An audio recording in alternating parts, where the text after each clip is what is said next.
સોનગઢ તાલુકાના દજાંબા ગામ ખાતે આદિજાતિ વિકાસ શ્રમ અને રોજગાર રાજ્યમંત્રી શ્રી કુંવરજીભાઈ હળપતિએ કિસાન પથ યોજના વર્ષ 2023-24 અંતર્ગત ₹421.85 લાખના ખર્ચે આમલીપાડા ઉખલદા દજાંબા વેલઝરને જોડતા નિર્માણાધીન પાકા રસ્તાનું ખાતમુહૂર્ત કરીને પ્રજાજનોને ભેટ આપી। તેઓએ જણાવ્યું હતું કે ગુજરાત રાજ્યના મુખ્યમંત્રી શ્રી ભૂપેન્દ્રભાઈ પટેલના નેતૃત્વ અને માર્ગદર્શન હેઠળ રાજ્ય સરકારે છેવાડાના માનવીને પ્રાથમિક અને માળખાકીય સુવિધા પહોંચાડવાની અસરકારક કામગીરી કરી છે। રાજ્ય સરકારે હર હંમેશ પ્રજાની ચિંતા કરી છે।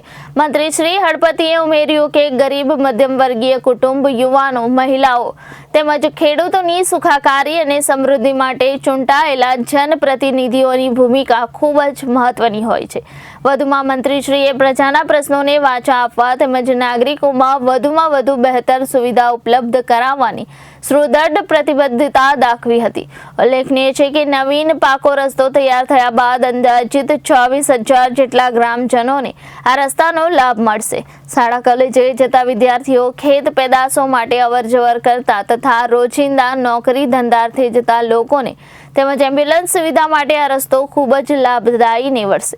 પાકા રસ્તાની ભેટ તથા વિકાસલક્ષી કાર્યો બદલ ગ્રામજનોએ સરકારશ્રી તથા મંત્રીશ્રીનો આભાર વ્યક્ત કર્યો હતો।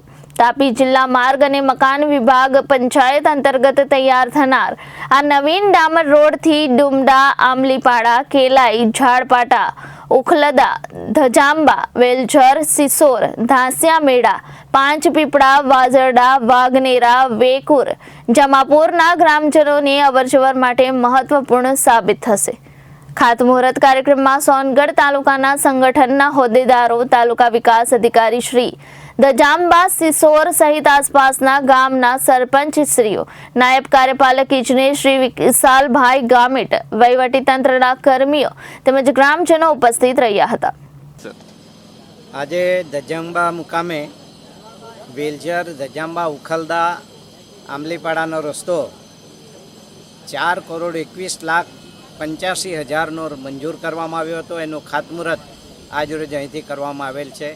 આગામી દિવસોમાં પણ ઘાસિયા મેળાથી જામાપુર રસ્તાનું પણ ખાતમુહૂર્ત કરવામાં આવશે। ચીખલી બેસ રોડથી વાજરડાનું ખાતમુહૂર્ત કરવામાં આવશે। એવા અનેક રસ્તાઓ આ વિસ્તારની અંદર લગભગ 51 કરોડ જેટલા રસ્તા આ જ વિસ્તાર વિધાનસભાના સોનગઢ તાલુકામાં મંજૂર છે। એ તમામ રસ્તાઓનું આગામી દિવસોમાં ખાતમુહૂર્ત કરવામાં આવશે।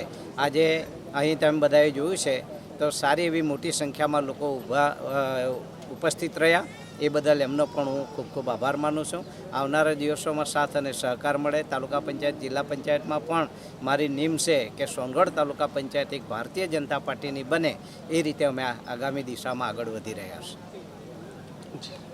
Reporter Ashish Gavit, Janadesh news, Vyara.